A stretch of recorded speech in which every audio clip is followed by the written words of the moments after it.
All right, welcome, Shabbat Shalom. Thank you for being here. I always appreciate y'all showing up so much. It is a blessing to me in a huge way.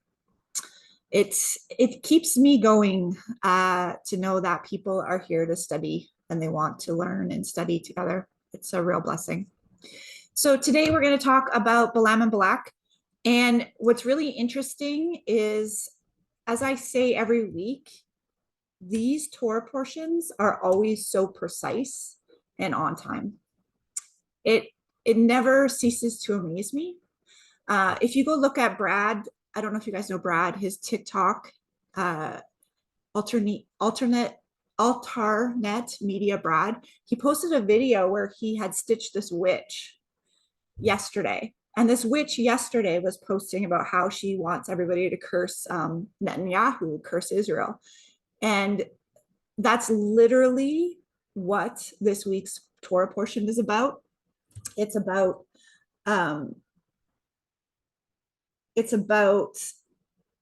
trying to curse what Yehovah has blessed. You can't do it.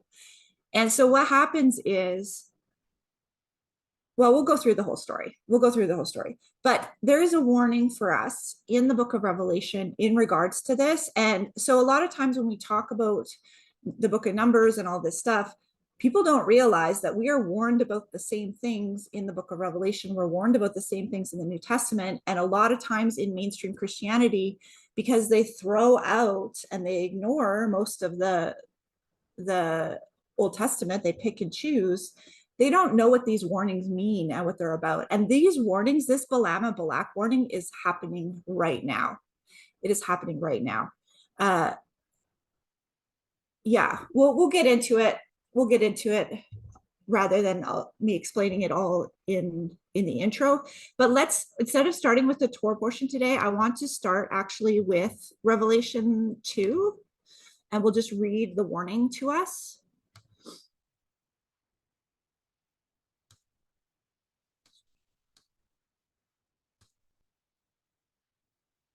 Revelation 2.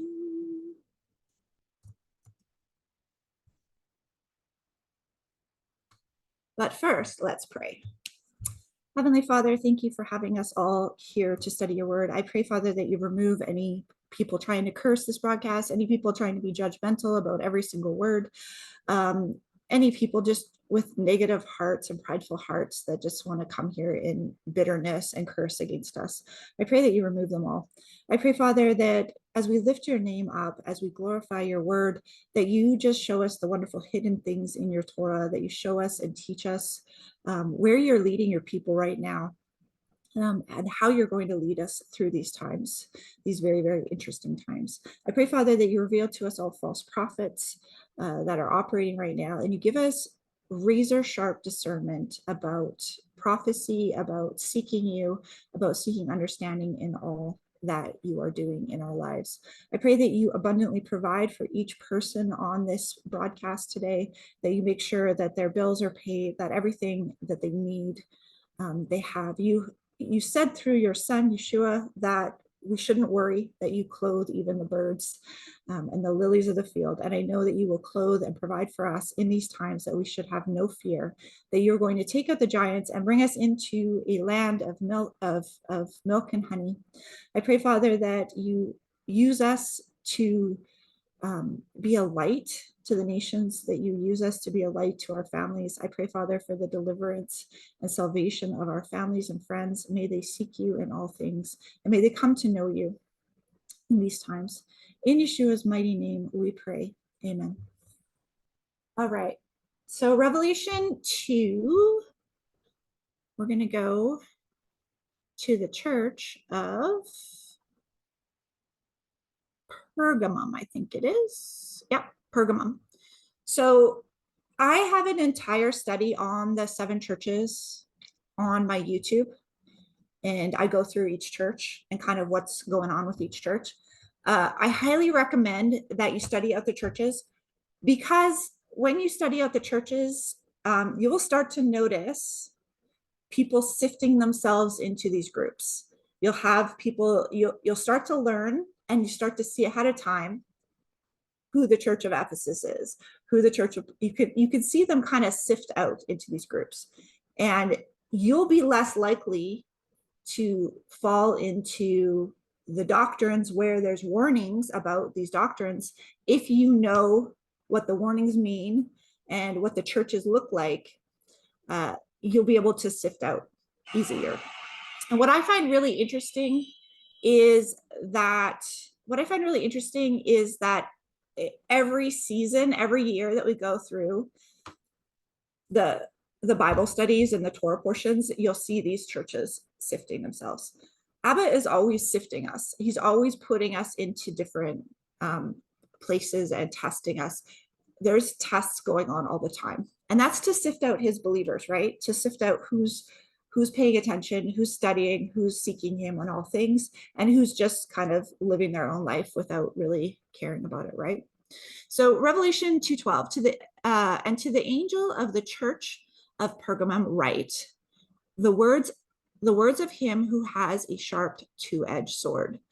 So angel in Hebrew is messenger, malak, and it can be an angel as far as like a physical, what we understand an angel to be, but it can also be a messenger. So when I'm here and I'm talking to you and I'm telling you different things, I'm a messenger. I'm an angel in that sense of the Hebrew sense of I'm a messenger. I'm telling you different things, right? So when you see that word angel, it really depends on the context. Sometimes it can mean an actual angel from the heavenly realm, and sometimes it means a messenger. I know where you dwell, where Satan's throne is, yet you hold fast to my name, and you do not deny my faith, even in the days of Antipas, my faithful witness, who was killed among you where Satan dwells. But I have a few things against you. There are some of you that hold to the teaching of Balaam, who taught Balak to put a stumbling block before the sons of Israel, so that they might eat food sacrificed to idols and practice sexual immorality. And also some of you hold to the teaching of the Nicolaitans. Therefore repent. If not, I will come to you soon and war against them with the sword of my mouth. He who has ear, let him hear what the Spirit says to the churches. To the one who conquers, I will give some of the hidden manna, and I will give him a white stone with a new name written on that stone that no one knows except for the one who receives it. So we're going to go through Bilam and Balak today. If you want to go through all the little pieces and parts, I would just go later to the full study on the 7 churches. So what did Bilam and Balak do? Well, Bilam taught Balak to put a stumbling block before the sons of Israel so that they might eat food sacrificed to idols and practice sexual immorality. So when we go through this story, so first of all, are all foods clean if we're being warned to not eat food sacrificed to idols? Are all foods clean if we are being warned to not eat food sacrificed to idols, right? Contradiction there. That's a contradiction that if you believe that Yeshua said all foods are clean, which he didn't, that was added later by the scribes, beware the scribes. It's not in the earliest manuscripts. That sentence, thus he declared all foods clean, is not in the earliest manuscripts, okay? So it's likely he never said that, because we have warnings about food sacrificed to idols in Acts 15. Acts 15, the verse people often quote when they're arguing this, right? It says, don't eat food sacrificed to idols. Teach them to not eat food sacrificed to idols. So foods are not all clean if we're being told not to eat food sacrificed to idols, okay? But what is the deeper picture here? So what did Bilam and Balak do is they were not able to curse Israel. They were not able to curse Israel. So instead, what they did is they seduced them into idolatry. They started to get them to be seduced by the daughters of Moab, and then the daughters of Moab seduced them into idolatry. Now, you can't curse what Jehovah has blessed, but you can trick people into sinning and eating food sacrificed to idols and practicing sexual immorality and being lukewarm. You can seduce and entice them into that, and then they're going to bring the curse upon themselves. Because if we continue in sin and disobedience, we bring the curse upon ourselves, right? And that's what we see happening with Bilam and Balak. So let's get into Numbers. Balak was the name of the Moabite king. So he was the king of the Moabites. You guys remember who the Moabites are? Lot's daughters had children with Lot, and he created the Moabites and the Amorites. So the Moabites are the descendants of Lot. And they would worship up on the mountain Baal Peor. So they'd worship on Mount Baal Peor. And they would use a lot of Asherah. So we've talked about Asherah. Asherah is the tree goddess. So they would build tree goddesses out of trees. Sometimes they would carve them. Sometimes they would just put gifts under them. Sometimes they would decorate them, put offerings around them. It was all in regards to the Asherah pole, right? We see this today. And we'll talk about that more in MICAH when we get into MICAH too. So Numbers 22 verse 2.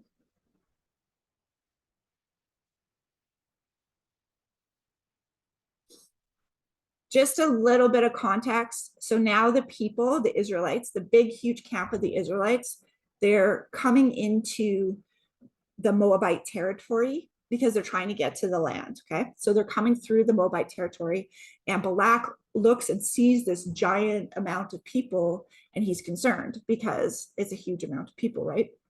And so this is what's taking place now. And Balak the son of Zippor saw all that Israel had done to the Amorites, and Moab was in great dread of the people because they were many. Moab was overcome with fear of the people of Israel, and Moab said to the elders of Midian, "This horde will now lick up all that is around us, as the ox licks up the grass of the field." So Balak the son of Zippor, who was king of Moab at that time, sent messengers to Balaam the son of Peor at Peor, which is near the river in the land of the people of Ammon, to call him, saying, "Behold, a people has come out of Egypt. They cover the face of the earth, and they are dwelling opposite me. Come now, curse this people for me, since they are too mighty for me. Perhaps I shall be able to defeat them and drive them from the land, for I know that he whom you bless is blessed, and he whom you curse is cursed." Okay, another context note. So Balaam is a Gentile of the nation's prophet. So Balaam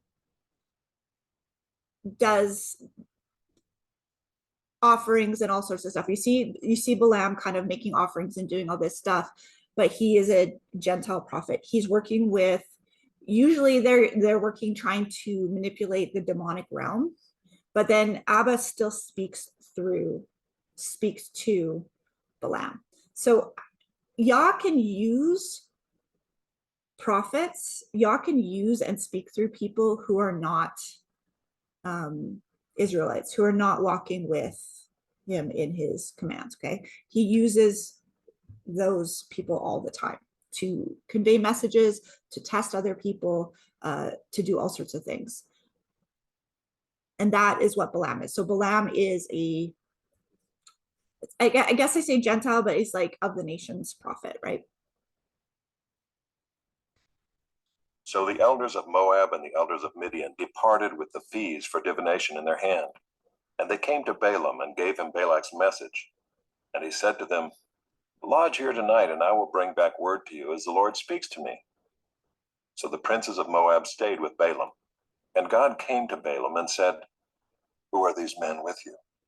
And Balaam said to God, "Balak the son of Zippor, king of Moab, has sent to me, saying, Behold, a people has come out of Egypt, and it covers the face of the earth. Now come, curse them for me. Perhaps I shall be able to fight against them and drive them out." God said to Balaam, "You shall not go with them. You shall not curse the people, for they are blessed." So Balaam rose in the morning and said to the princes of Balak, "Go to your own land, for the Lord has refused to let me go with you." So the princes of Moab rose and went to Balak and said, "Balaam refuses to come with us." Once again Balak sent princes more in number and more honorable than these. And they came to Balaam and said to him, Thus says Balak the son of Zippor, let nothing hinder you from coming to me, for I will surely do you great honor, and whatever you say to me I will do. Come, curse this people for me. But Balaam answered and said to the servants of Balak, though Balak were to give me his house full of silver and gold, I could not go beyond the command of the Lord my God to do less or more. So you too, please stay here tonight, that I may know what more the Lord will say to me. And God came to Balaam at night and said to him, if the men have come to call you, rise, go with them, but only do what I tell you. So Balaam rose in the morning and saddled his donkey and went with the princes of Moab. So notice this verse here. Balaam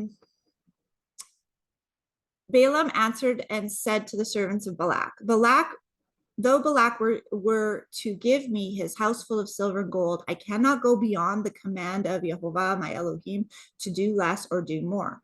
So you too, please stay here tonight, that I may know what more Jehovah will say to me.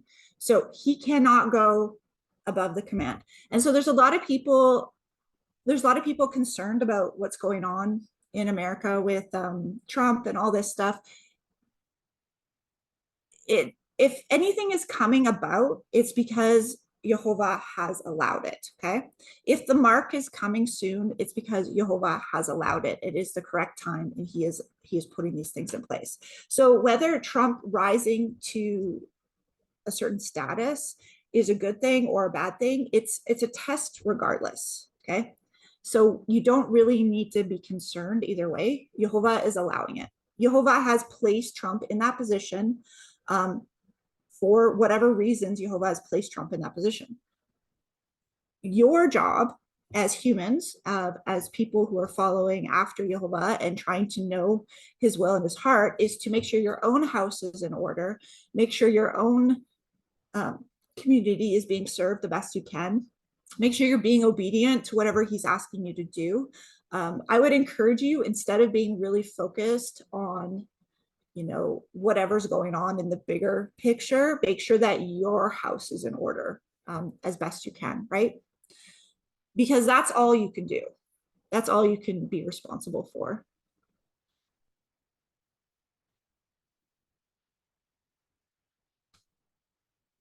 But God's anger was kindled because he went, and the angel of the Lord took his stand in the way as his adversary. Now he was riding on the donkey, and his two servants were with him. And the donkey saw the angel of the Lord standing in the road with a drawn sword in his hand. And the donkey turned aside out of the road and went into the field. And Balaam struck the donkey to turn her into the road. Then the angel of the Lord stood in a narrow path between the vineyards with a wall on either side. And when the donkey saw the angel of the Lord, she pushed against the wall and pressed Balaam's foot against the wall. So he struck her again. Then the angel of the Lord went ahead and stood in a narrow place, where there was no way to turn either to the right or to the left. When the donkey saw the angel of the Lord, she lay down under Balaam.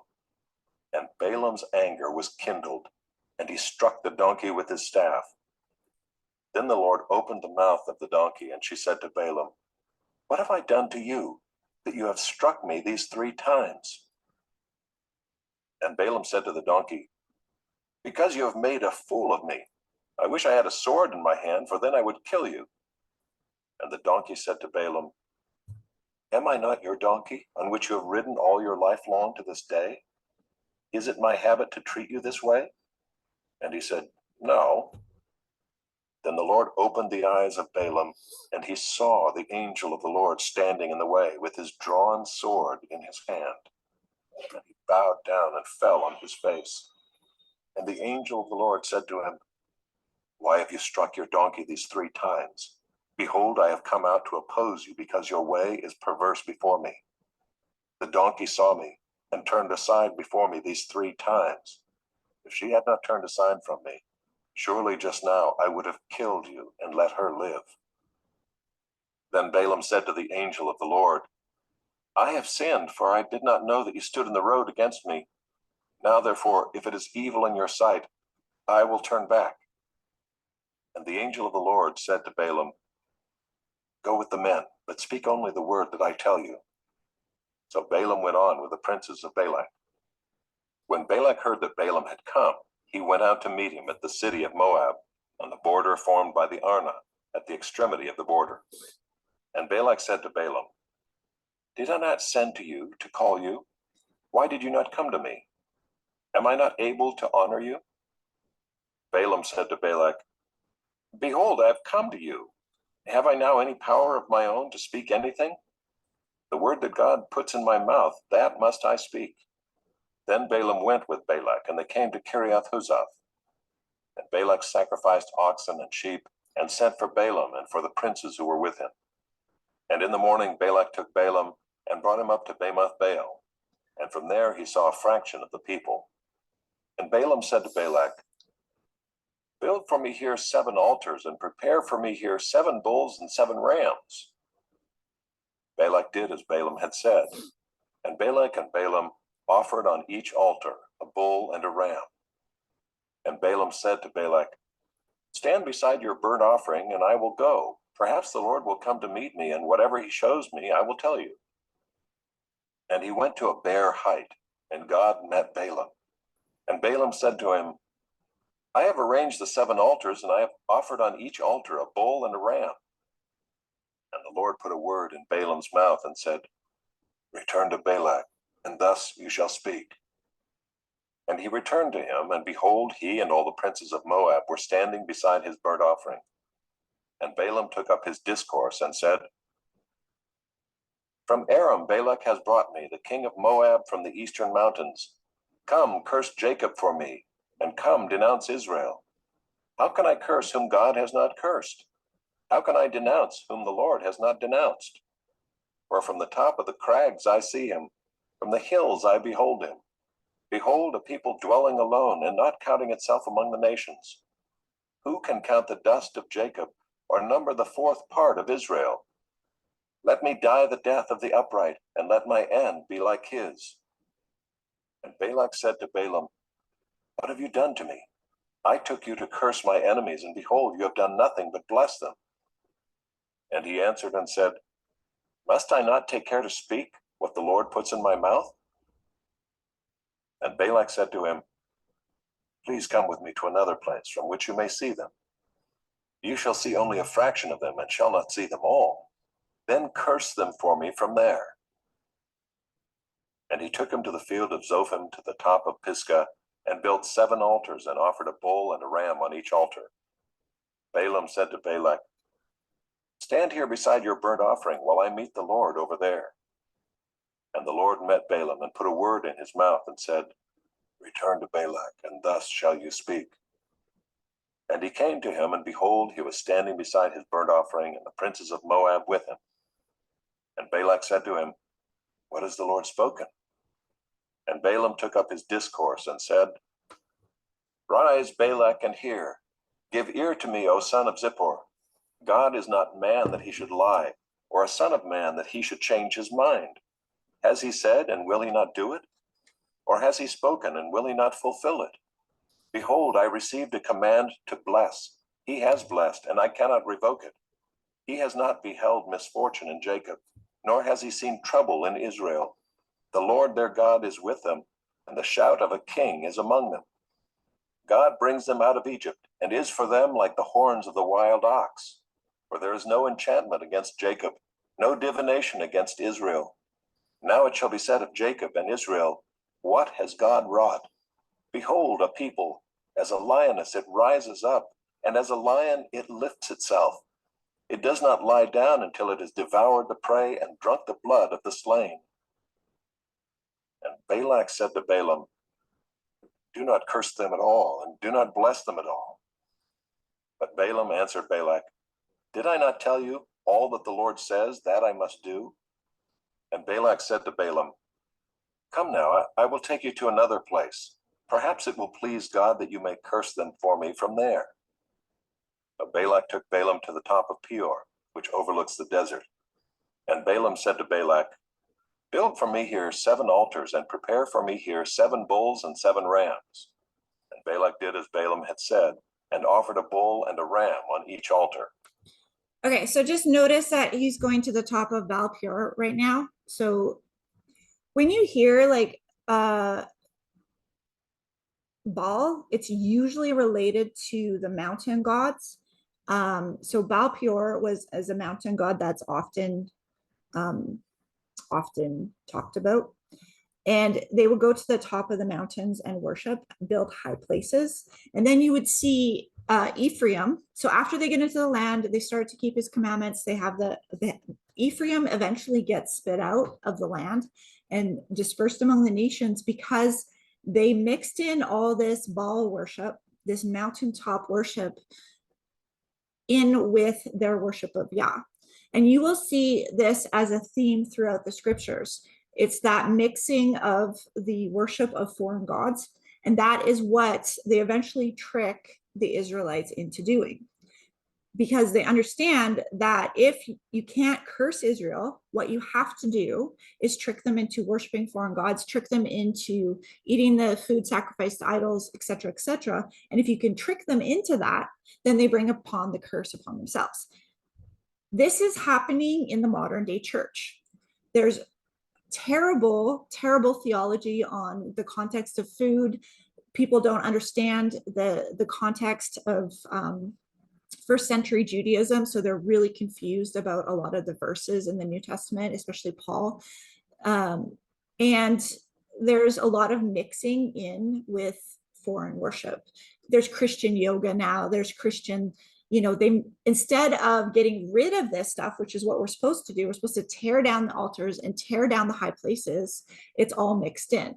Now, if you look into Roman Catholicism and the way that Rome grew, you'll see that often especially in Europe, you'll see that on these mountaintops and on these high places, they'll build statues, they'll build chapels, they'll build these monasteries on top of these mountains. It's the same pattern that they were continually doing, right? Going up to the mountaintops to worship false gods. And then they put the idols all up in there.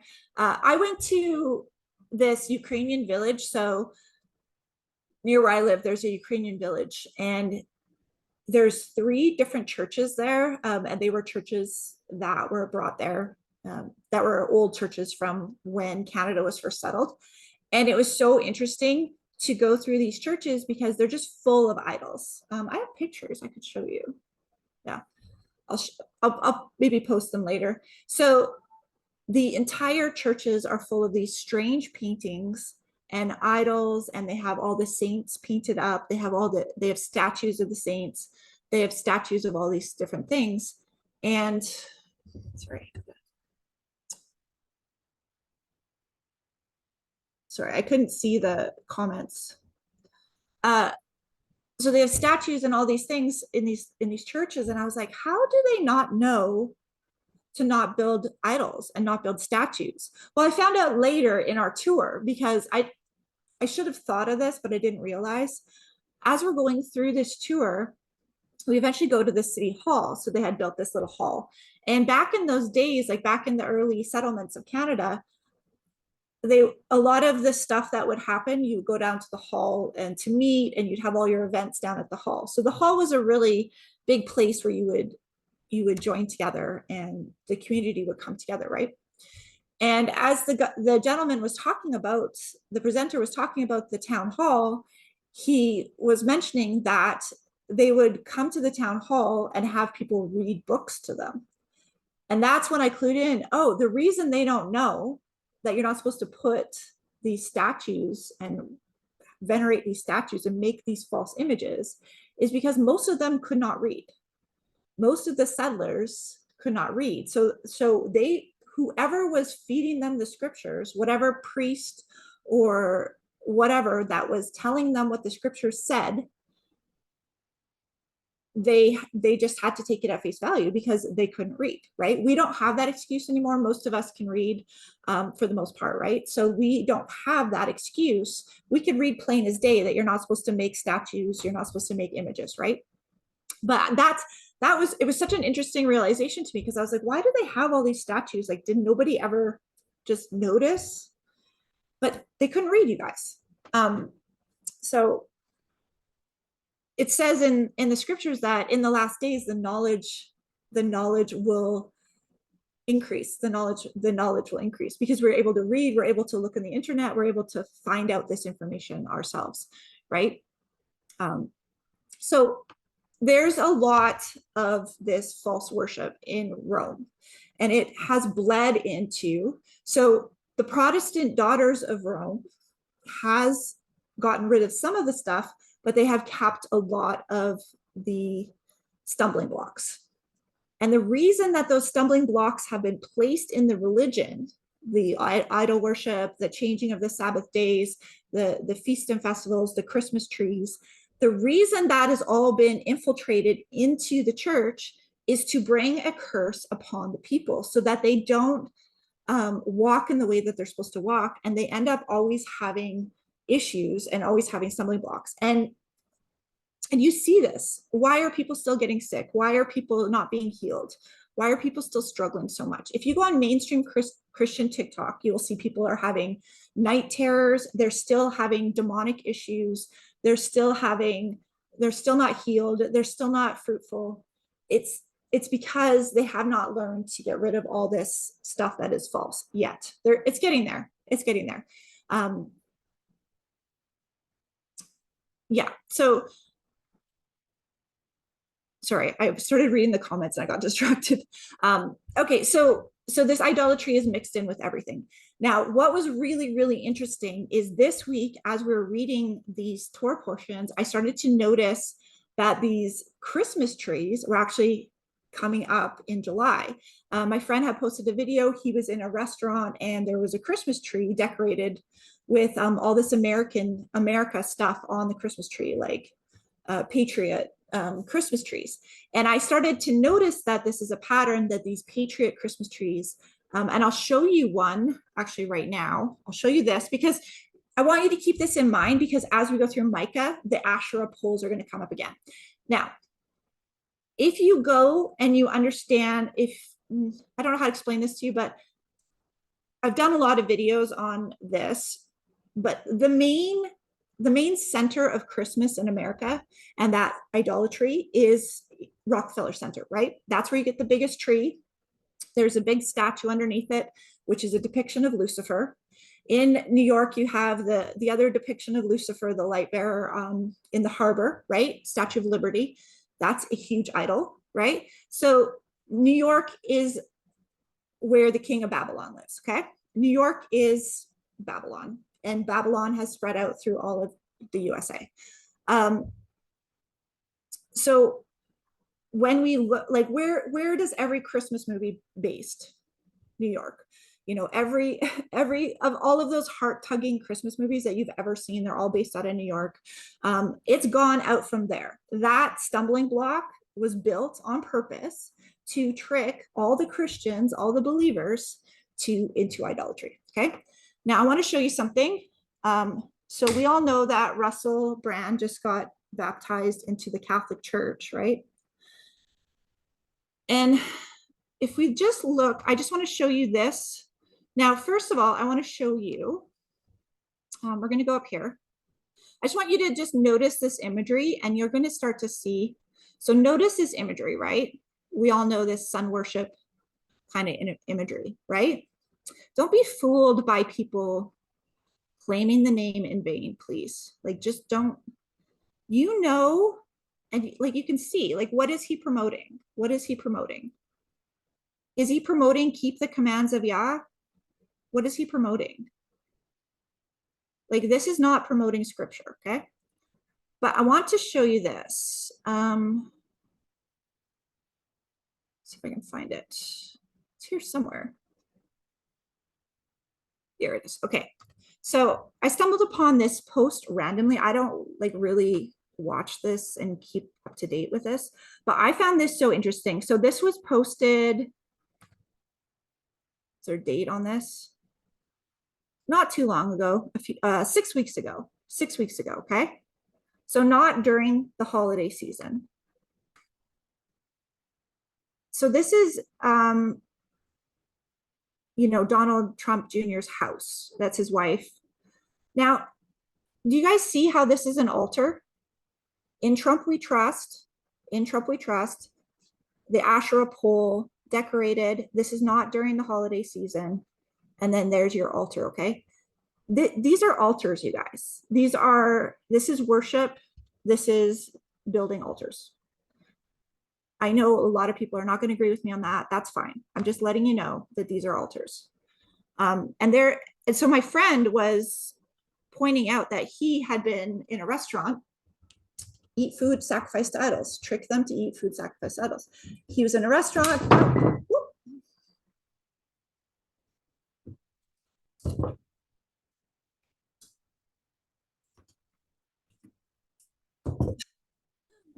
Having technical difficulties here. Okay.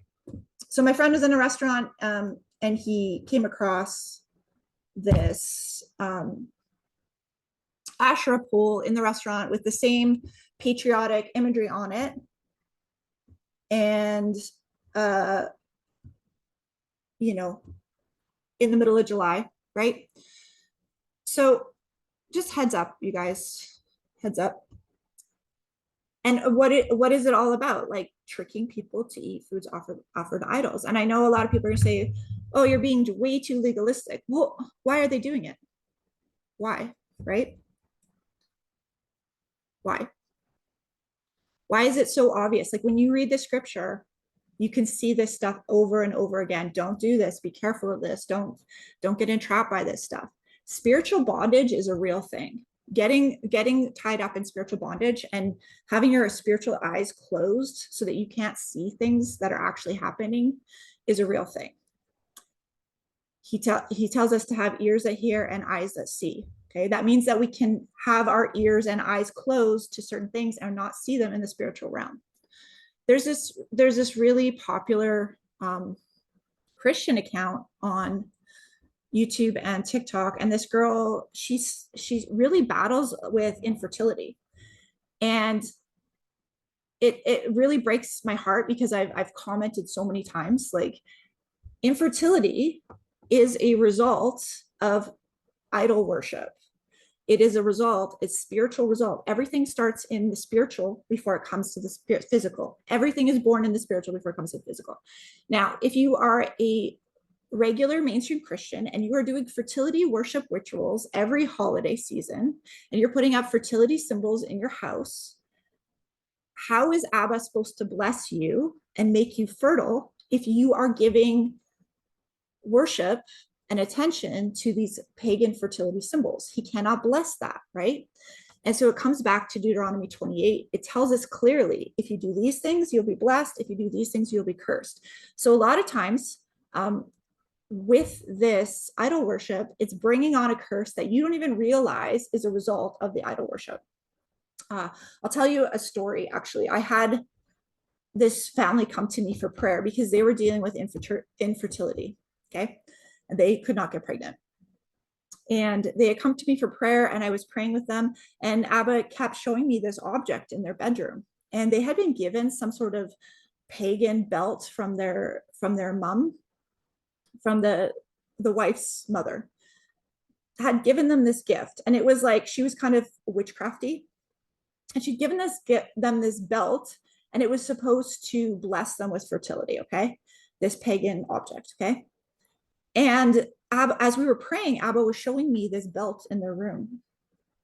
And I said, do you have something in your room, like a gift or something, you know, and he revealed to us that there was an actual spirit attached to this belt. And so she was actually having night terrors where the spirit was molesting her in her sleep. And then she was also not able to get pregnant, and they were dealing with a lot of spiritual warfare. So I talked to her about clearing out her house, getting rid of the Harry Potter books, getting rid of the objects and stuff. She had some old books, like novels that she used to read that were kind of witchcraft based.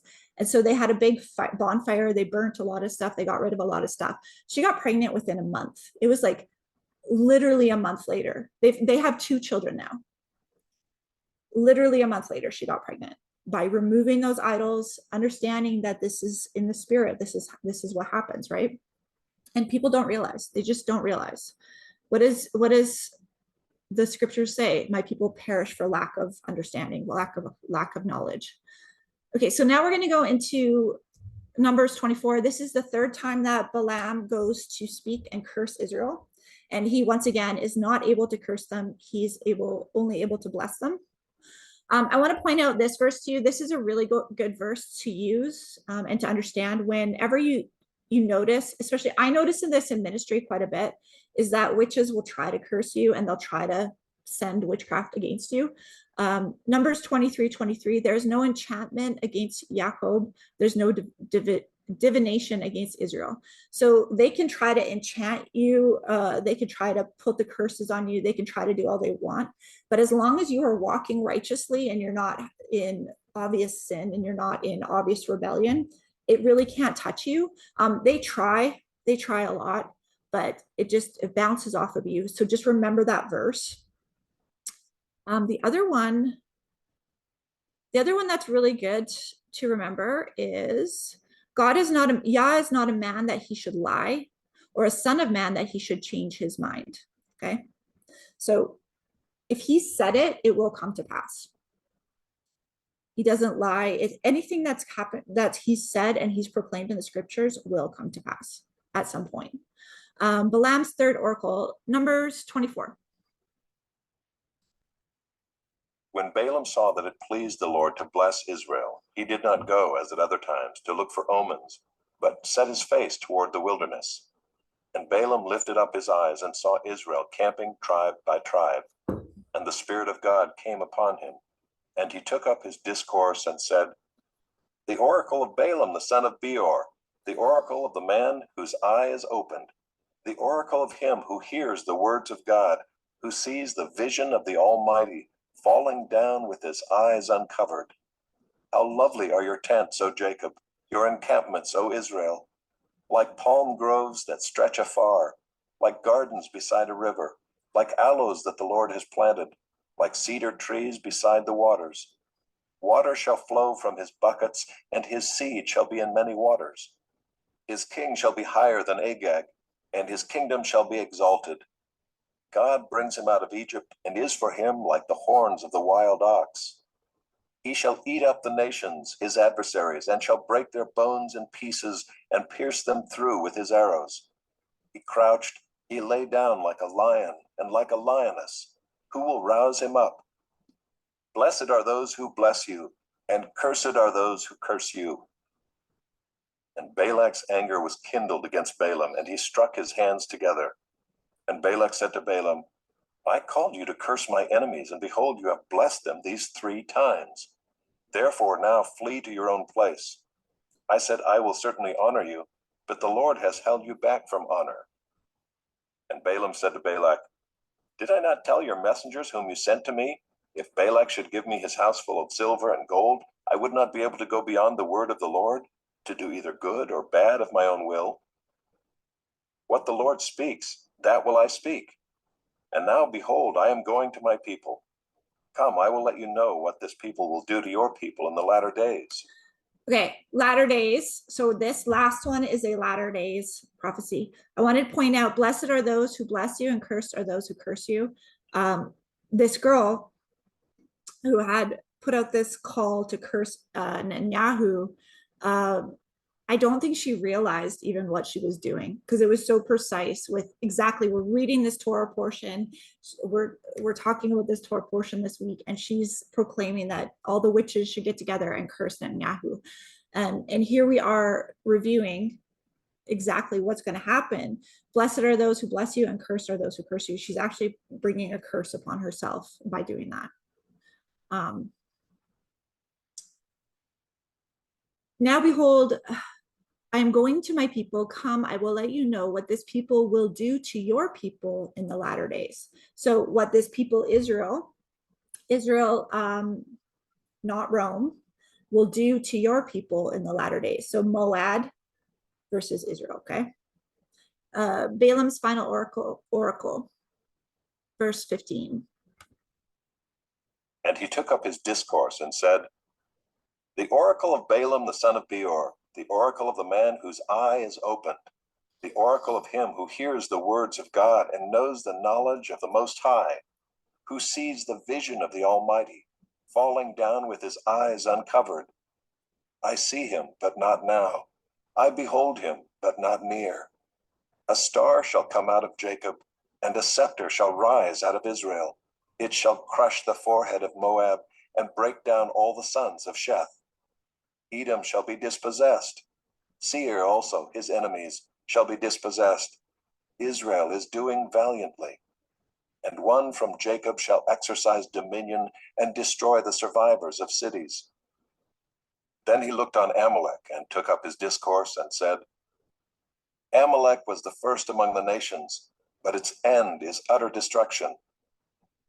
And he looked on the Kenite and took up his discourse and said, Enduring is your dwelling place, and your nest is set in the rock. Nevertheless, Cain shall be burned when Asher takes you away captive. And he took up his discourse and said, Alas, who shall live when God does this? But ships shall come from Kittim, and shall afflict Asher and Eber, and he too shall come to utter destruction. Then Balaam rose and went back to his place, and Balak also went his way. So it is said that this is the first messianic prophecy in the scripture. There's other places where you could, like in Genesis and stuff, where you could see more messianic prophecy. But this one is really interesting because it's a Gentile prophet that's saying it. I see him, but not now. Behold, I behold him, but not near. A star shall come out of Jacob, and a scepter shall rise out of Israel. So a king shall rise out of Israel. It shall crush the forehead of Moab, and it shall break down all the sons of Sheth. Edom shall be dispossessed, and Seir, also knowing his enemies, shall be dispossessed. Israel is doing valiantly. And the one from Jacob shall exercise dominion and destroy the survivors of cities. Cities is often connected with idolatry and kind of not walking in line with Yah's commands. Often cities are used to describe groups of people. So groups of people gather together in cities, right? So different cities are often used to describe in that way, if that makes sense. Okay, now we're going to Baal worship at Peor, verse 25. While Israel lived in Shittim, the people began to whore with the daughters of Moab. These invited the people to the sacrifices of their gods, and the people ate and bowed down to their gods. So Israel yoked himself to Baal of Peor, and the anger of the Lord was kindled against Israel. And the Lord said to Moses, Take all the chiefs of the people and hang them in the sun before the Lord, that the fierce anger of the Lord may turn away from Israel. And Moses said to the judges of Israel, Each of you kill those of his men who have yoked themselves to Baal of Peor.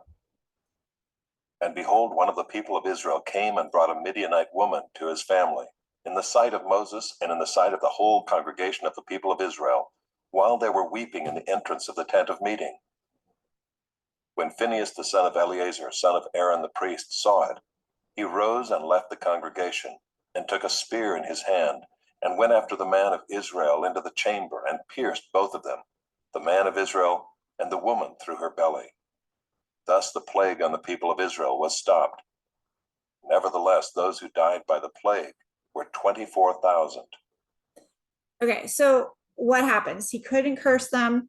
Then he invites the people to the sacrifices. They start to intermingle with the daughters of Moab, and they get enticed into Baal Peor worship. Okay, they start to mix their worship up, and they're not walking in Yah's commandments, and they're seduced into eating foods at the false feasts. So they start to go to false feasts, the sacrifices of the false gods, and eat and bow to their gods. And then they are doing the fornication. This is what we are warned about in Revelation 2 with the Church of Pergamum. So Church of Pergamum has the same problem. They've been invited to false feasts, and they're getting enticed into fornication. Okay. Basically, they've gotten really lukewarm, and they're not really paying attention to the scriptures. And so what happens is they are instructed. Jehovah says to Moshe, take the chiefs, the people. So it starts with the leaders, okay? The leaders that are enticing these people into this false worship, they will pay the cost first in the highest way. So take the chiefs of the people and hang them in the sun before Jehovah, that the fierce anger of Jehovah may turn away from Israel. The chiefs, they are the ones that were responsible to say something. They were the ones that were responsible to speak against this, to teach the people the word properly, okay?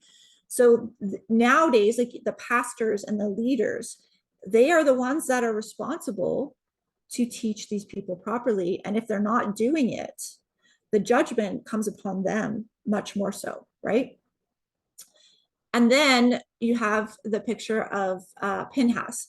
Now, Phineas, is that how you see it? Phineas? Phineas, son of Eleazar. Now, Phineas was bold enough to completely annihilate the fornication from the camp, right? In a very strong way. You will notice, if you continue reading, you'll notice that who is given the covenant of peace, who is given the, let's just read it. I know we're going to go through it next week, but we'll read it today because I want, in case you miss next week, I want you to make sure that you understand this. Numbers 25.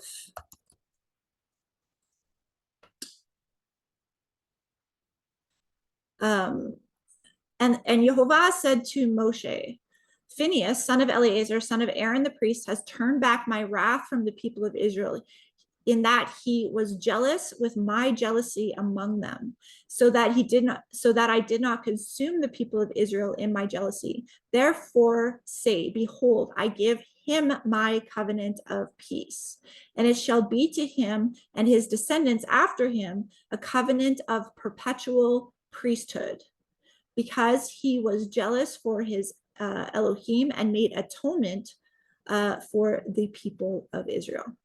So it's really important to understand who did not have peace in this situation. The leaders who were leading the people into idolatry did not obtain the covenant of peace. So every priest and pastor that is saying that they have this royal priesthood, but they're preaching for you to bow down and worship false symbols, and they're bringing all this false idolatry into their church. They do not have the covenant of peace. That is a scary fact. If they are preaching to you lukewarmness and not getting the idolatry out of the camp, they are not in the covenant of peace. They're showing themselves to be false, okay? Who has the covenant of peace? Who is the perpetual priesthood? Those who are willing to take a sword to the camp and tell the people the hard things that they don't want to hear. Tell them to tear down their idols. Tell them that they have to walk after Jehovah in the way that he has commanded, right? Those are the people that are the royal priests, okay? Now, are they going to be literal descendants of Phineas? Yes and no. So in Isaiah 66, we'll just go there. I'll show you quick. Isaiah 66. Oops.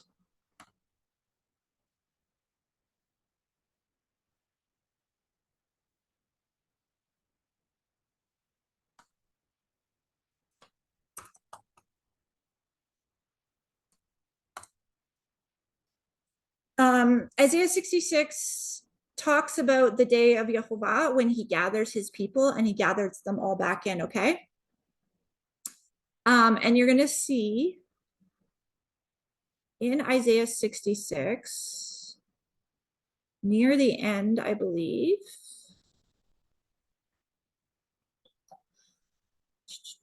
So you see the false, okay, so you see the false worship here. Isaiah 66:17, those who sanctify and purify themselves into the gardens, following one in the midst, eating pig's flesh, and the abomination and the mice shall come to an end together, declares Jehovah. That's your false priests. The chosen actor, he's talked about doing all sorts of stuff that Isaiah 65 and 66 warns us about. These false Roman priests, they're going to come to an end together, declares Jehovah. I know their works and their thoughts, and the time is coming to gather all nations and tongues. They shall come and see my glory. I will set a sign among them, and I will send survivors to the nations, to Tarshish, Pul, and Lud, to draw the bowl who draw the bow to Tubal and Javan, to the coastlands far away, that have not heard of my fame and seen my glory, and they shall declare my glory among the nations. And they shall bring you all your brothers from the nations as an offering to Jehovah, on horses and in chariots, and in litters and on mules and on dromedaries, to my holy mountain in Jerusalem, says Jehovah. Just as the Israelites bring their grain offering in a clean vessel to the house of Jehovah. And some of them also I will take for priests and for Levites, says Jehovah. So out of the nations, as the people are gathered in, he will take some of them as for priests and as for Levites, okay? I think we've covered that well enough. Okay, so let's touch on Deuteronomy 18, because that is the warning against witchcraft. Where does it start?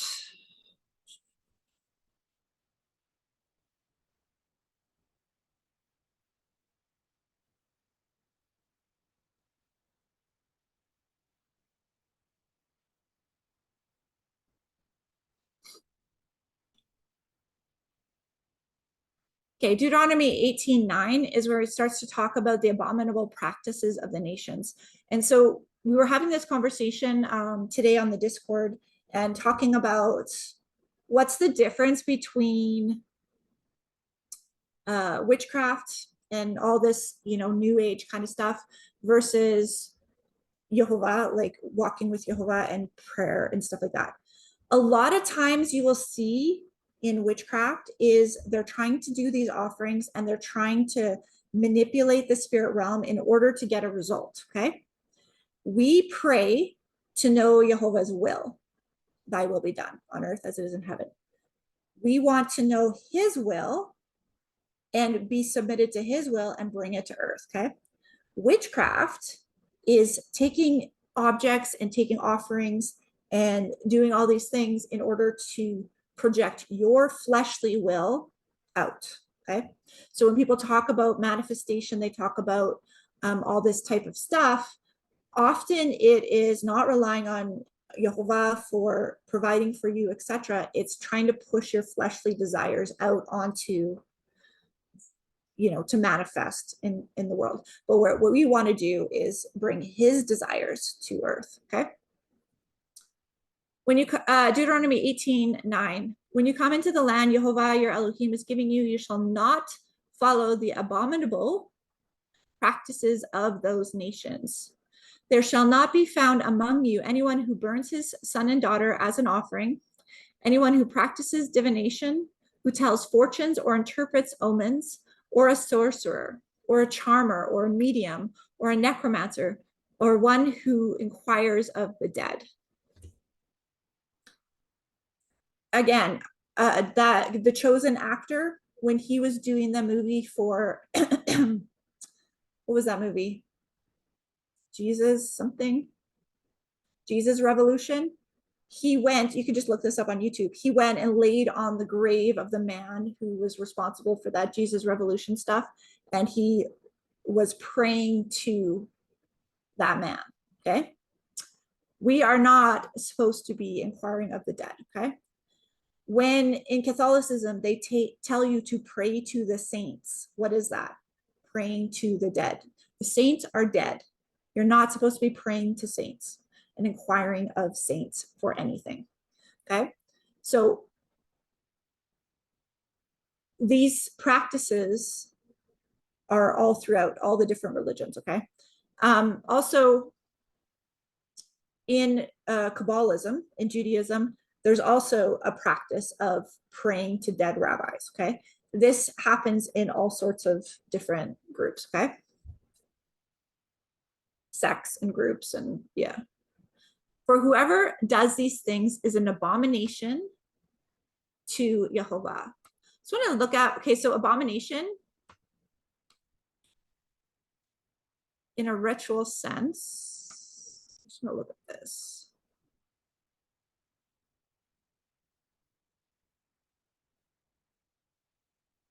It's interesting that abomination, whenever you see abomination, it's linked to idolatrous practices.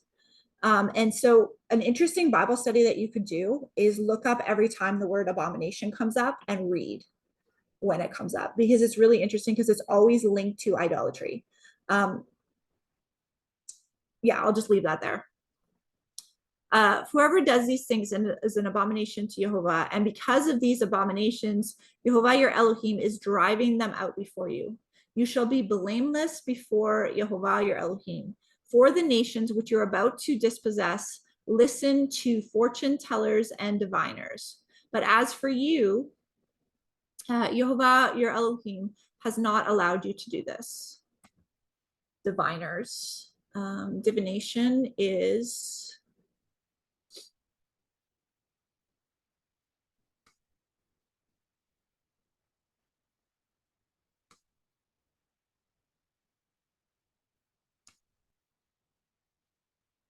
to be a soothsayer, to seek an omen. Divination, to seek an omen, to seek.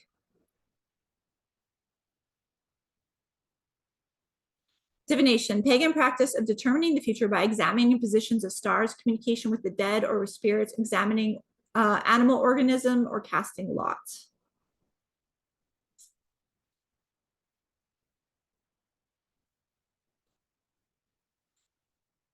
At the end of the day, my heart on it and what I've kind of is just practice hearing his voice and just practice asking him directly, and praying for direction directly rather than seeking or trying to, try to, and this crops in a lot. Like people do the angel number thing, people do the astrology thing.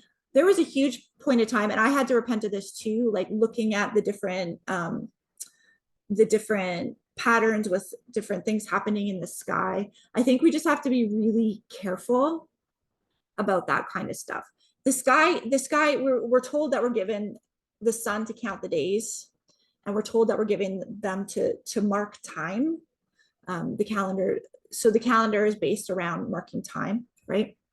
So we're told that in Genesis, but when we start to take it to such a level that we're trying to figure out the future through the stars in the sky, I think that we can get into a dangerous area.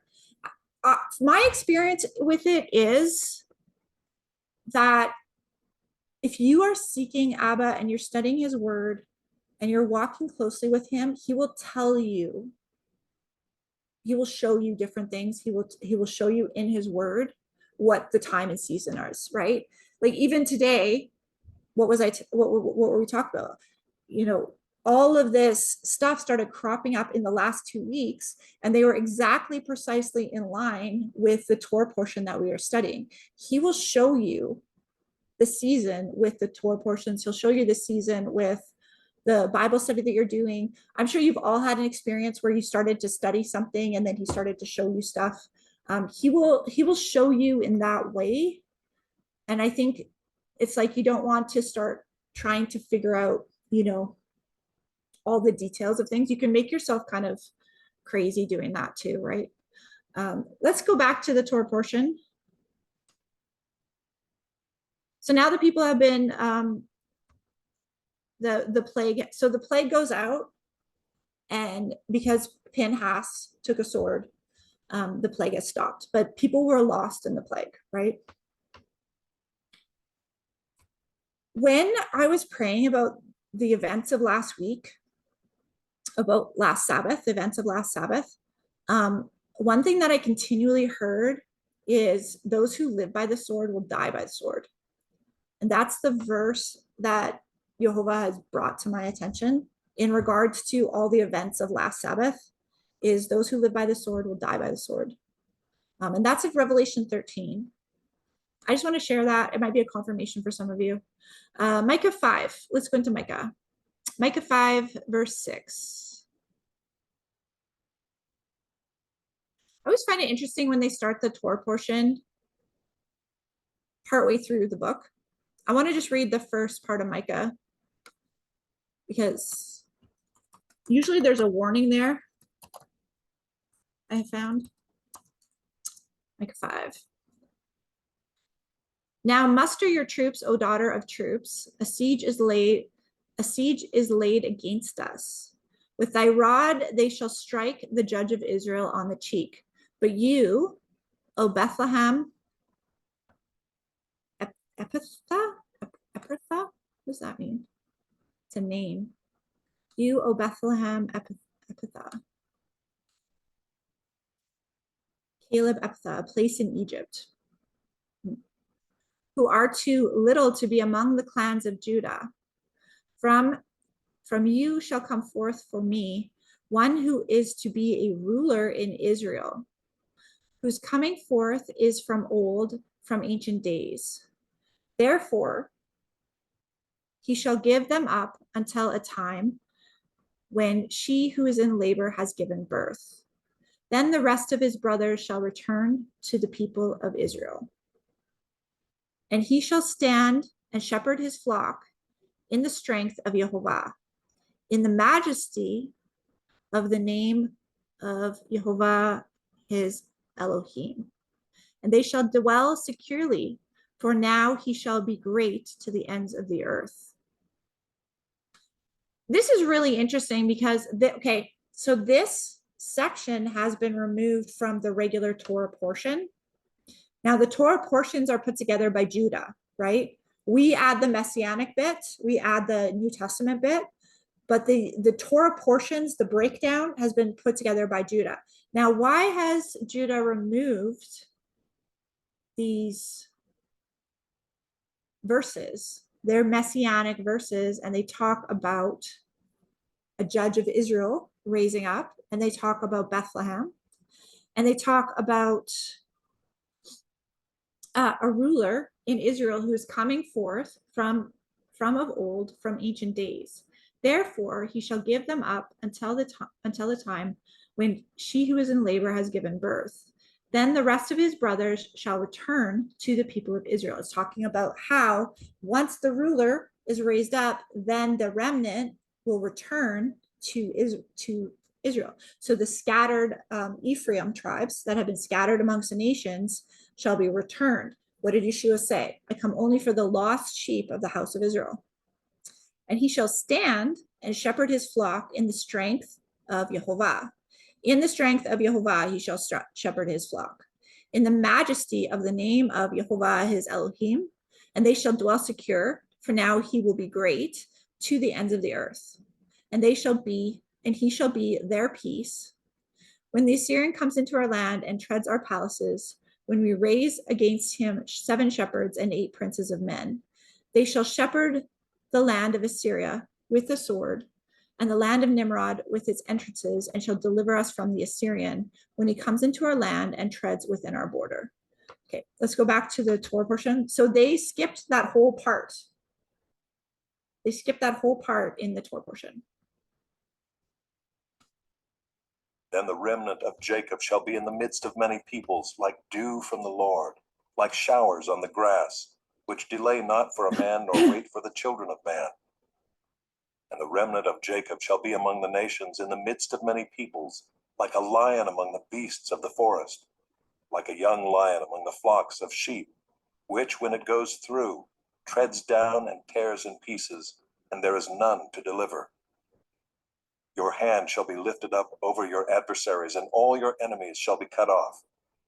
And in that day, declares the Lord, I will cut off your horses from among you, and will destroy your chariots.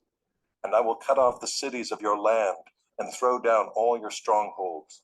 And I will cut off sorceries from your hand, and you shall have no more tellers of fortunes. And I will cut off your carved images and your pillars from among you. And you shall bow down no more to the work of your hands. And I will root out your Asherah images from among you, and destroy your cities. And in anger and wrath I will execute vengeance on the nations that did not obey. Okay, so all of these symbols we'll see repeating, right? Horses and chariots are a symbol of warfare. So back in the day, obviously, if you were going to war and you had a big army, you wouldn't have tanks and airplanes and all of that. You would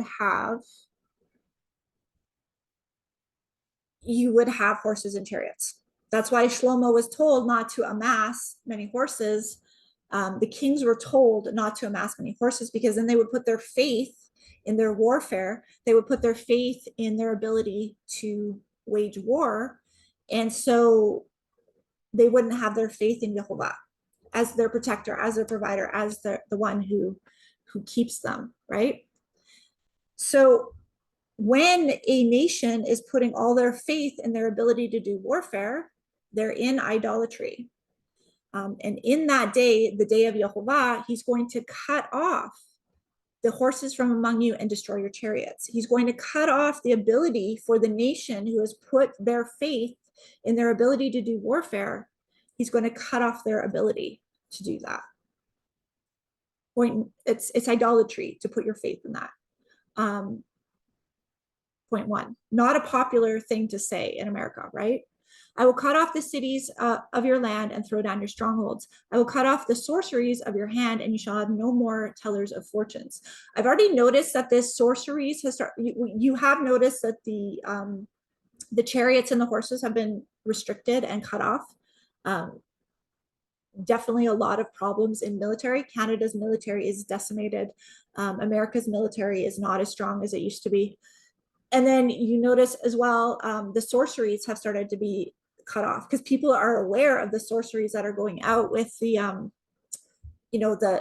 the big events that they do, the opening of CERN, the Commonwealth Games, all of those big ceremonies that they do, even the Super Bowl, people are starting to realize the Super Bowl is full of witchcraft and sorcery.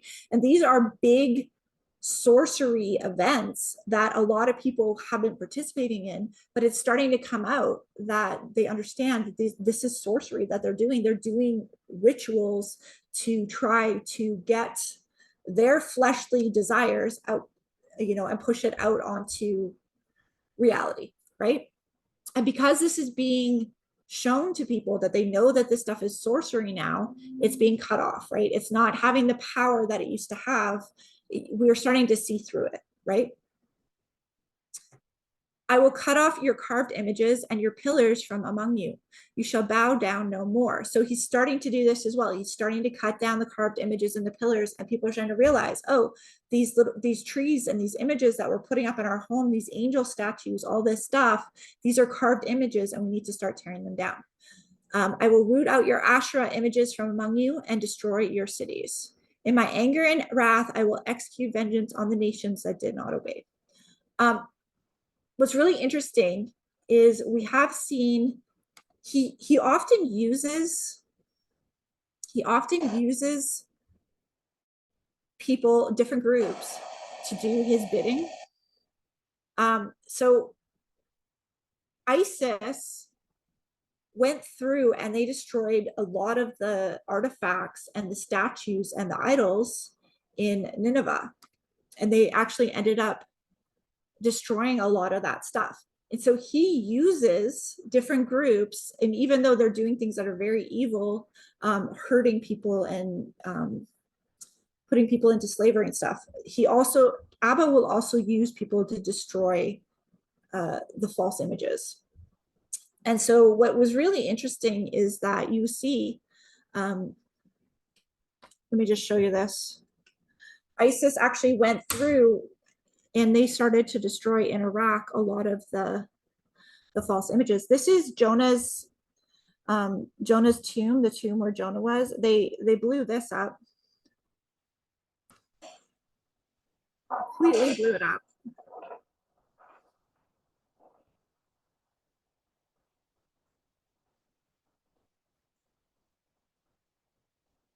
I don't know if there's.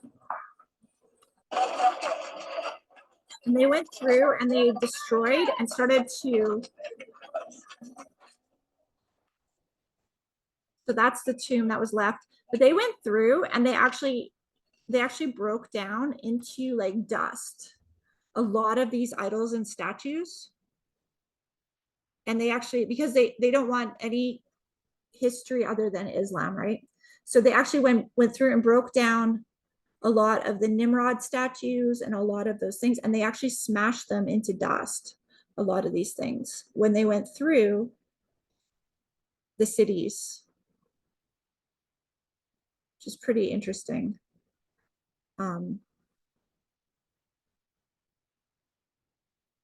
And that's what it's interesting too, because it's what Jehovah has told us to do. He has told us, he has instructed us, like when you go into these places, like you're supposed to tear down the idols. And kind of the modern Christian theology is, oh no, we just like redeem things for Yeshua. We redeem things for the Most High. That's not what the scriptures say. The scriptures say tear down the idolatry, get rid of the idols. And we all know that Rome is a place where they have the most amount of idols. They collect all the idols and bring them to Rome and they put them on display, which is the opposite of what he tells us to do. Let's go to chapter 6, so Micah 6. What the Lord says. Arise, plead your case before the mountains, and let the hills hear your voice. Hear, you mountains, the indictment of the Lord, and you enduring foundations of the earth, for the Lord has an indictment against his people, and he will contend with Israel. O my people, what have I done to you? How have I wearied you? Answer me. For I brought you up from the land of Egypt, and redeemed you from the house of slavery, and I sent before you Moses, Aaron, and Miriam. O my people, remember what Balak king of Moab devised, and what Balaam the son of Peor answered him, and what happened from Shittim to Gilgal, that you may know the righteous acts of the Lord. So a reminder to remember what Balak the king of Moab devised, right? He devised to curse the people. Just as interesting note here, you'll see that he says, I brought you up out of the land of Egypt. I redeemed you from the house of slavery. I sent before you Moshe, Aaron, and Miriam. So notice that Miriam is included in there as somebody who was leading the people and helping the people, okay? Miriam is a prophet. She's called a prophetess in scripture. A lot of times, because people misunderstand Paul's letters, they say that women can't, prophesy, women can't speak, blah, blah, blah, and they take one verse out of context and they make it like a weapon against women. So just FYI, here's a really good verse to look to. He's telling them that he sent Miriam too, right? He sent Miriam as well. Okay, let's go to the next section here. What does the Lord require? What does Jehovah require? With what shall I come before the Lord and bow myself before God on high? Shall I come before him with burnt offerings, with calves a year old? Will the Lord be pleased with thousands of rams, with 10,000s of rivers of oil? Shall I give my firstborn for my transgression, the fruit of my body for the sin of my soul?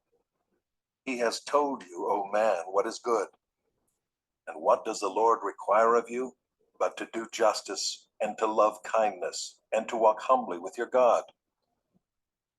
So this is the remnant of Jacob shall be in the...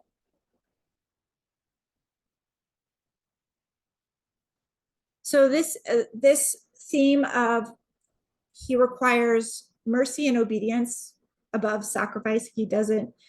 Sacrifice is to teach us the cost of our disobedience. Sacrifice is to teach us the cost of our disobedience, to understand that the cost is death, right? And also giving up what's valuable to us. So in that time, right, if you had a flock of sheep and you're giving your best sheep to Jehovah and you're sacrificing your best, it's that picture of you're giving him your best. You're giving him the first of your increase. You're tithing. So now it's not, we don't all have sheep and goats and whatnot. So we don't tithe that. We tithe with our finances. We use everything that he's given us. We give him back the best because that is our offering to him, right? But so we see here too, like this interesting thing with Bilam is he's up on the mountains and he's sacrificing all these things to try to be able to do what he wants to do. But Jehovah is like, even though you're sacrificing all these things up on these mountaintops, I am not hearing you. I am going to do what my plan, my purposes will come to pass with this people, right? And so it's that picture of He wants the obedience. He wants us to hear and obey. Shema. He wants us to hear and obey him. He doesn't want endless sacrifices. And so a lot of times in this modern Christian doctrine is Yeshua paid it all. Yeshua paid it all. I can do whatever I want. That is putting Yeshua on the cross again and again and again. If you are looking at the cross as your ticket to do whatever you want instead of just obey the commands of Yahuwah, what you're doing is offering endless sacrifices. It's the same picture. You're offering endless atonements for your disobedience rather than learning how to walk in obedience, right? It's that same picture. I want to take you to Deuteronomy 10.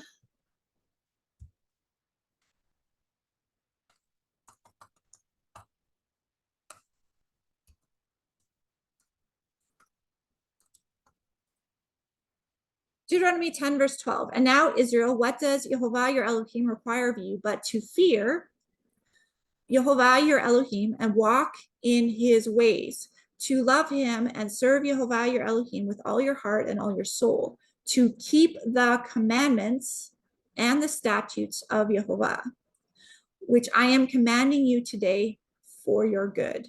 Behold, to Yehovah your Elohim belong the heavens and the heavens of heavens, and the earth and all that is in it. Yet Yehovah set his heart in love on your fathers and chose their offspring after them, you above all peoples until this day. You above all peoples as you are this day. Circumcise, therefore, the foreskin of your heart. We're in the Old Testament, we're in Deuteronomy. Circumcise the foreskin of your heart and be no longer stubborn. For Yehovah your Elohim, the God of gods and the Lord of lords, the great, the Adon of Adons. So that word there is not Baal. So Baal is sometimes translated to Lord. That is Adon of Adon. So like Adonai of Adonais. So when you hear Jewish people say Adonai, it's a way of saying Lord. You know how Christians say Lord? So there's Adon is translated to Lord, and then Baal is translated to Lord. Okay. So Adonai of Adonais, the great, the mighty, and the awesome Yehovah, awesome El, who is not partial and takes no bribe. He executes justice of the fatherless and the widow, loves the sojourner, and giving him food and clothing. Love the sojourner, therefore, for you were sojourners in the land of Egypt. You shall fear Yehovah your Elohim, and you shall serve him and hold fast to him, and by his name you shall swear. He is your praise. He is your Elohim, who has done for you these great and terrifying things that your eyes have seen. Your fathers went down to Egypt, 70 persons, and now Yehovah your Elohim has made you as numerous as the stars of heaven. So what is our duty always? Fear Yehovah, fear, reverence, respect. Fear, I've heard this word Yare described, the best way that I've heard it described is like having a reverential respect for. So you understand that Yehovah can smite you and squish you and end your life at any moment. And so you have reverence and respect for that, right? Just like you would have reverence and respect for anything that could hurt you. If you were going to go into the desert and you knew that you're going to hike for 10 days in the desert, you would prepare and you would have reverence and respect for the fact that that desert could kill you, right? And so that it's like kind of that understanding the magnitude of who you're dealing with and what you're dealing with, right? That's that fear. Not to be afraid as like not being able to have a relationship with, but having a relationship in this understanding that you are very respectful and you have that reverence, right? So what is the whole duty of man? To fear Yehovah, your Elohim, and walk in his ways, to love him and serve Yehovah, your Elohim, with all your heart and all your soul. That's that picture of the Shema prayer. And to keep his commandments, keep the commandments and statutes of Yehovah, which I am commanding you today, for your good. What are the commandments for? For your good. They're for your good.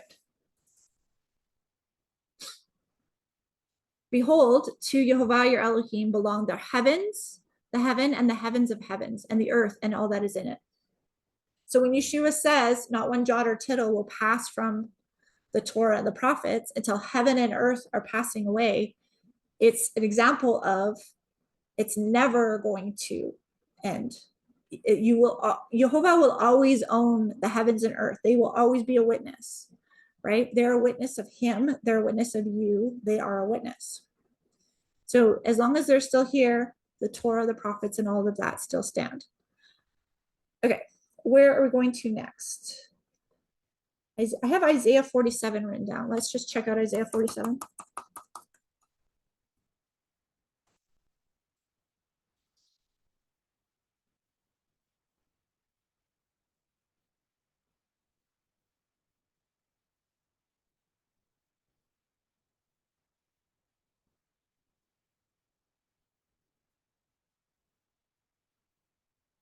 Oh, this is about the sorceries. So if you go to Isaiah 47:12, it's talking about, okay, so it's talking about the daughter of the Chaldeans. You shall no more be called the mistress of the kingdom of kingdoms. I was angry with my people. I profaned my heritage. I gave them into your hand. So he gave his people into the hand of the Chaldeans. You showed them no mercy. On the aged, you made a yoke, your yoke exceedingly heavy. And you said, shall I be a mistress forever? So that you did not lay these things to heart and remember their end. Now hear this, you lovers of pleasure, who sit securely and say in your heart, I am, and there is no one beside me. I shall not sit as a widow or know the loss of children. These things shall come to you in a moment, in one day. The loss of children and widowhood shall come upon you in full measure, in spite of your many sorceries and the great power of your enchantments. So there's people that are doing these sorceries to try to put a heavy yoke on the people and keep them in slavery. We are feeling this so much right now in these days, this heavy yoke of slavery that's put upon these people. Within a day, the sorceries are going to be cut off. The great power of the enchantments will be cut off. Enchantment, to be joined, to tie a knot, magic knot, a spell or a charm. To be united, to join, to enchant. Of one thing reaching to or touching another. Wings of Ezekiel's living creatures, i.e. joining each one, united each to each other. So it's like that joining together. So they do these enchantments to join, to yoke you into bondage. You felt secure in your wickedness. You said, no one sees me. Your wisdom and knowledge led you astray. And you said in your heart, I am, there is none beside, no one beside me. But evil shall come upon you, and which you will not know how to charm away. Disaster shall fall upon you, for which you will not be able to atone. And ruin shall come upon you suddenly, of which you know nothing. Stand fast in your enchantments and your many sorceries, with which you have labored from your youth, perhaps that you may be able to succeed. Perhaps you may be able to inspire terror. You are wearied with your many counsels. Let them stand forth and save you. Those who divide the heavens, who gaze at the stars, who at the new moons make known what shall come upon you. To look that up in the manuscript. Behold, they are like stubble. The fire consumes them. They cannot deliver themselves. From the power of the flame, no coal for warming oneself is this, no fire to sit before. So the fire of the judgment is going to come. Such to you are those whom you have labored, who have done business with you from their youth. They wander about, each in his own direction. There is no one to save you. Hear this, O house of Jacob, who are called by the name of Israel, and those who came from the waters of Judah, who swear by the name of Jehovah and confess the God Elohim of Israel. but not in truth or right. They call themselves after the holy city. They stay themselves on the Elohim of Israel. The Lord of hosts, Jehovah of hosts, is his name.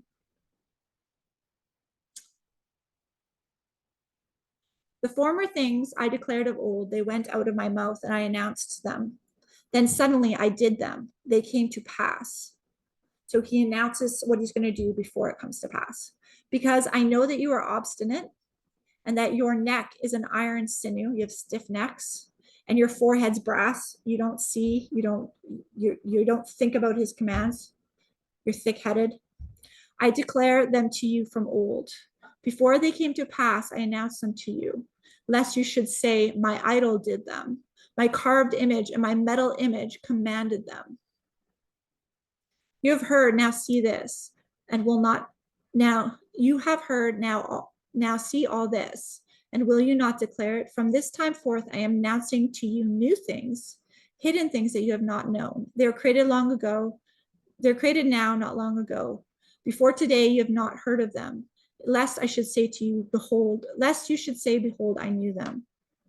But you never heard, you have never known. From of old ear has not been opened. From of old your ear has not been opened. For I knew that you would surely deal treacherously, and that from before your birth you were called a rebel.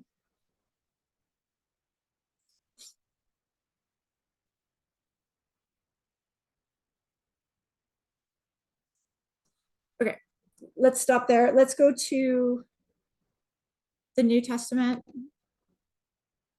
Matthew 21. Now when they drew near to Jerusalem and came to Bethlehem, to the Mount of Olives, then Jesus sent 2 disciples, saying to them, go into the village in front of you, and immediately you will find a donkey tied and a colt with her. Untie them and bring them to me. If anyone says anything to you, you shall say, the Lord needs them, and he will send them at once.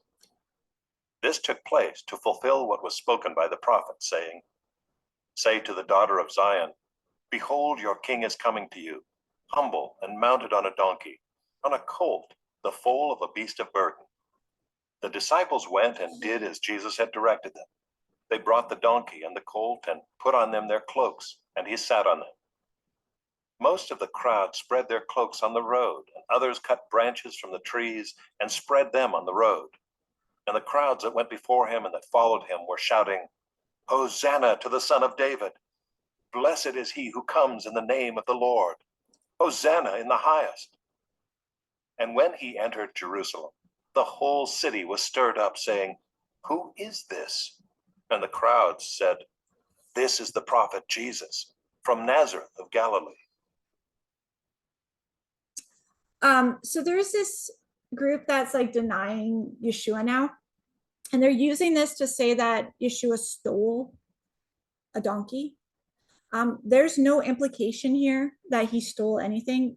He could have arranged this ahead of time. It doesn't say that he steals it. It basically takes the donkey and borrows it. We don't know if he arranged it ahead of time. We don't know all the details. And so they're kind of making this into like he stole, thus he was not sinless, etc., etc.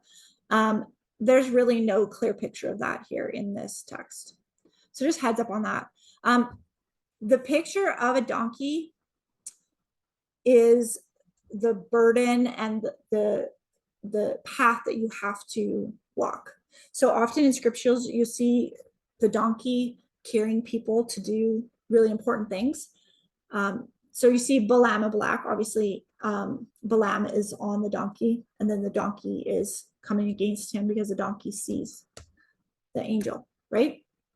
We also see it with Moshe. When Moshe was heading into Egypt, there's a donkey there. So it's often this picture of you have a burden, you have a job to do, and you're going to do the job that you're called to do. That's what a donkey is often symbolizing. And I'm sure you guys have seen this before, but donkeys have a cross on their back. So you can just Google that. Donkeys have, and just Google it. So donkeys actually have the picture of a cross on their back, which is really, really interesting. It's the only animal in the world with a cross on its back. It's that picture of you have a burden to bear, you have a cross to bear, and you're going to go bear and do that burden, and this donkey. And so this picture of him taking the donkey, taking someone else's donkey, is also this really beautiful picture of him taking the burden. He's bearing the burden for us. He's bearing the cost for us. He's taking on that on our behalf. That's why he didn't use his own donkey. It wasn't his burden that he was bearing. He was bearing our burdens. It's really cool to think about. Really beautiful. Okay, I'm going to stop there. I'm going to stop the recording. And I will post this on YouTube.